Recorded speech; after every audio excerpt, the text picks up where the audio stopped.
this is Kandia with Kandia Haynesworth Designs at kandiahaynesworth.com and in the official classroom for the Sew It and Show It workshops. Today I'm going to show you how I manage my orders, how I process them, how I track them, and how I store them. So this is going to be a few parts, so bear with me. But first, take a look at my studio.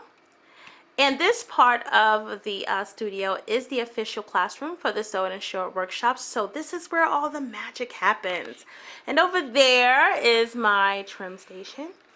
And that is where all of the trims are kept, my laces and so forth. And you see my vintage sewing machine that was restored by a dear friend who I miss dearly.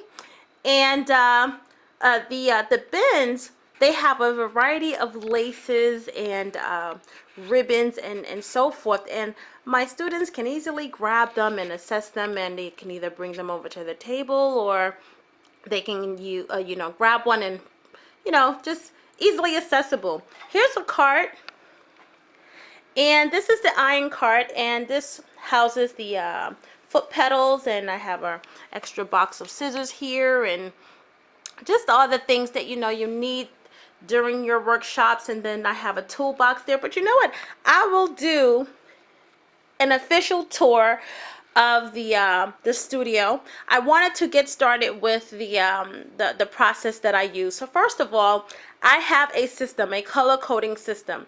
Okay, so for bulk orders I use a pink slip.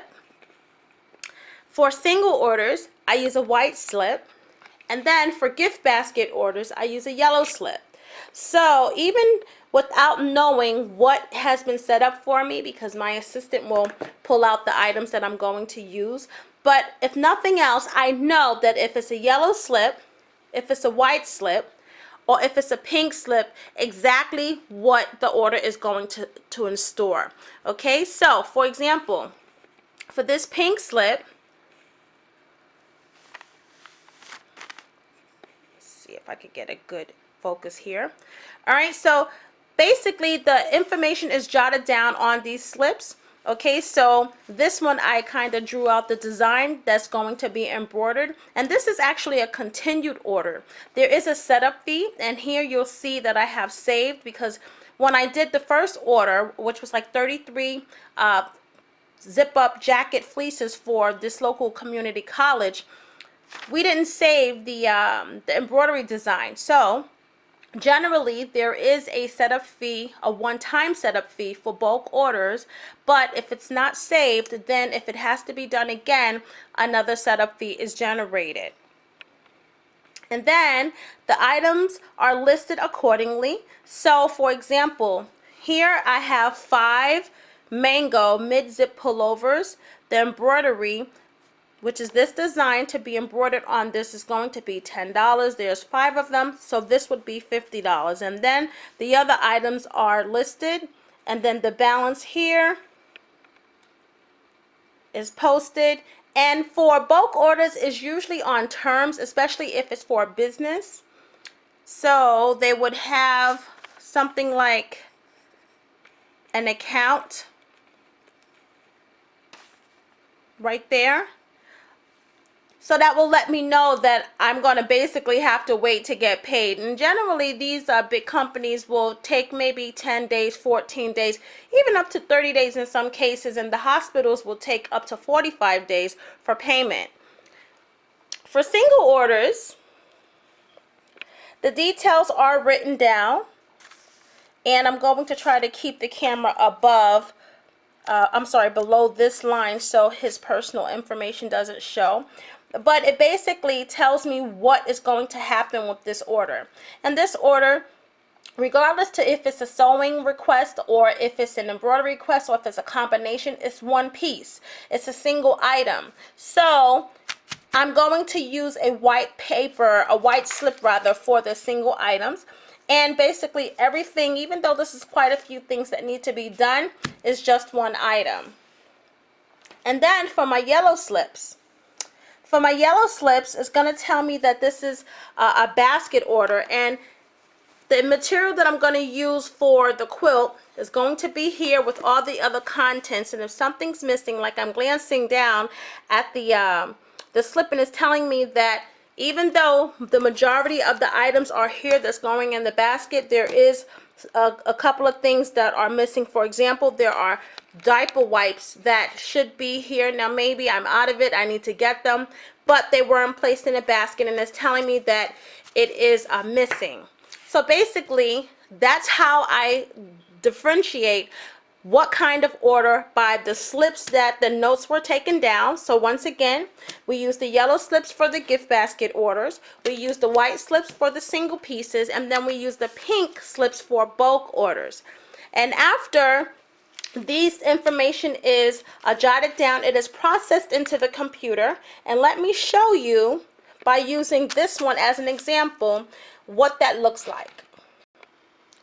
After the order is entered into the computer, 2 invoices are generated, and I separate them according to color codes brads. Okay, so instead of using staples, I like to use these brads, and all they are is simple little screws, and I have about 5,000 of these. So anything that's going to be sent to the customer is always clean. White is the cleanest color, so the customer gets a white brad, and then I set this aside and I will show you where I store them and how I keep a track of them in just a bit.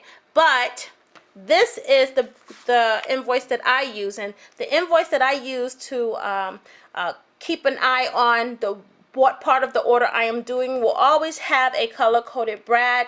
It could be turquoise, it could be red, pink, blue, but it will never be white. And what happens is all of the information is printed on the invoice. And remember that jotted down notes, it is attached to the invoice faced down like so. So all I have to do is turn it over, and then I can compare it as I am moving along in the order. Okay, so if we look at the first line here, it says inside pocket left side $5, but that's not going to be the first line here. The first line here, I'm going to have a little bit more information. It says supplied by the customer. So from the start, I'm going to know that this item is not something that was purchased by me or is something that I have in my studio. This is something that the customer have provided for me to do work on, and then it's going to give the details. It's going to tell me or remind me exactly what I'm doing with this order. So for this order, I know that I'm going to be making 3 inside pockets added to the vest, 4 Velcro covers added inside of the vest. I'm going to be doing personalization. I'm also going to be doing Velcro fastener tabs that's going to be sewn on the front of his jacket. And it also talks about the payment terms that I have given to this customer to probably accommodate him other than my normal payment terms. So that could be 30 days, 10 days, 7 days, whatever the case is telling me that I'm not getting paid up front, and that is because the customer is a trustworthy customer. I have a history with the customer. Whatever the case is, it does let me know that there was some kind of accommodation made regarding the payment terms. Okay, so below there is the sewing garment fee. Okay, now this is the most important part of the invoice because it's going to explain to the customer exactly what I'm doing for them. So the sewing garment, it gives an explanation that states sewing services provided includes sewing additions to the garment such as pockets, belts, patches, ribbons, mending, and repairs. Services provided today are adding inside pockets to the lower left side area. So if we refer back to the jotted notes, that's going to be the first line here, and then so forth. And then all of the information is added, as well as the quantity, as well as the price. If we turn on the next page, you'll also see that I also include details such as the fabric, the cost, what I'm doing, or what kind of fabric that I'm using. For this example, I'm using a black jersey knit. The fabric was $1.97 per yard. I got 1 yard, but I'm not charging the customer for it.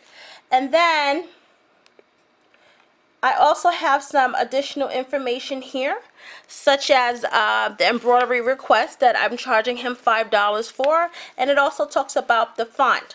that I didn't charge because it's a block font. It's not a specialty font, so it's not something that I didn't already have in my database and I had to go out and purchase. And then lastly, there it talks about another sewing garment fee, but I put it here last because I didn't charge for it, and whatever I'm doing for him is as a courtesy, really. So it says that I'm going to be sewing the Velcro fasteners located on the front side and left sides down to prevent movement. So not only does it tell him what I'm doing for him, it tells why. So chances are we've had some kind of conversation in regards to that, and I just extended a courtesy. Then it also have my policy very clearly, as well as my links to my Facebook and YouTube channels. So after the order is processed, what happens next is, as I am moving along, I am crossing it off. I'm crossing it off on the printed invoice, and I'm also crossing it off on the jotted down invoice. And then when it's entirely complete, I inspect everything item by item before I pack up and ship. But in the meantime, the real invoice is nice and clean and all ready to go with the customer. Next, I'm going to show you where I store this invoice, where the item is stored, because in some cases, for example, this item is not just embroidery. It is a couple of things that needs to be done, and it's not a necessarily situation or circumstance where I may do everything all at one time. I may just do 2 pockets today and then move on to the next order. But once again, I'll show you how I manage all of my orders when we have a situation where we have 3 orders and they all have to get out by a certain time.